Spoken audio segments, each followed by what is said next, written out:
একটি দুর্নীতিবাজ। ২৪-এর নির্বাচনের আগেও আওয়ামী লীগ ছিল। এক সময়ের টানাটানির সংসার, মাসিক ৫,০০০ টাকা বেতনের মসজিদের ইমাম, যার চলাচলের বাহন ছিল একটি পুরনো বাইসাইকেল, হাতে থাকতো সাধারণ মোবাইল ফোন। তার যে আয়ের উৎস, সেই আয়ের উৎসাহী এত পর্যন্ত পৌঁছতে পারে না। কিন্তু হঠাৎ করেই বদলে গেল জীবন, বদলে গেল তার পরিচয়। বাপ চাচা ১৪ গোষ্ঠী রক্ত সব আওয়ামী লীগ। নতুন নাম সমন্বয়ক রানা, আর নতুন জীবন, জমি, মোটরসাইকেল, মোবাইল ফোন আর লাখ লাখ টাকা। ৫ তারিখের পরে দেখা যায় তার চাল চলন দেখলে অনেক কিছু বোঝা যায় যে তার দুটো গাড়ি কিভাবে হয়। সমন্বয়কের পরিচয়ই বদলে দিয়েছে এক ইমামের জীবন। কিন্তু প্রশ্ন হলো, এই বদলটা কিভাবে সম্ভব হলো এত দূর? বিভিন্ন নেতাদের সাথে থেকে বিভিন্ন অকর্ম কুকর্মে জড়িত ছিল। সরকারি টাকা, হাটবাজার, চাঁদাবাজি আর সীমান্ত পেরিয়ে কোটি টাকার সাম্রাজ্য, সবকিছু কি শুধুই সমন্বয়ক ট্যাগের জোরে?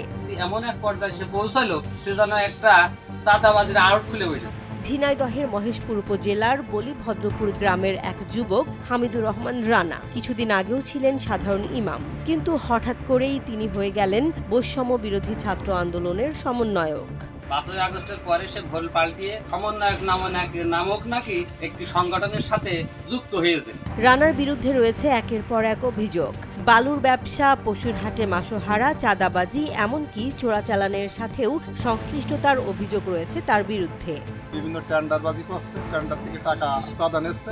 মহেশপুর পৌরসভার কাজের ভাগ দিতে গত ২২ জুলাই অন্য একটি গ্রুপের বাধায় জনরোষের শিকার হন রানা।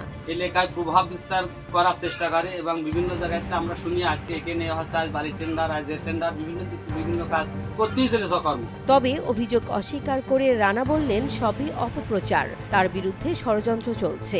হাফেজ পাস করেছি, সেই তারপর থেকে আমি এই মসজিদে ইমামতি করি। ভিটে মাটি ছাড়া বাইরে ১ শতক জমিও আমাদের মাঠে নেই। যদি কেউ এটা প্রমাণ করতে পারে তাহলে বাংলাদেশে আইনে যত প্রকার সাজা আছে সেই সাজা আমি মাথা পেতে নেব। তাই এটা যদি তারা প্রমাণ না করতে পারে আমি তার বিরুদ্ধে আইনত ব্যবস্থা গ্রহণ করব।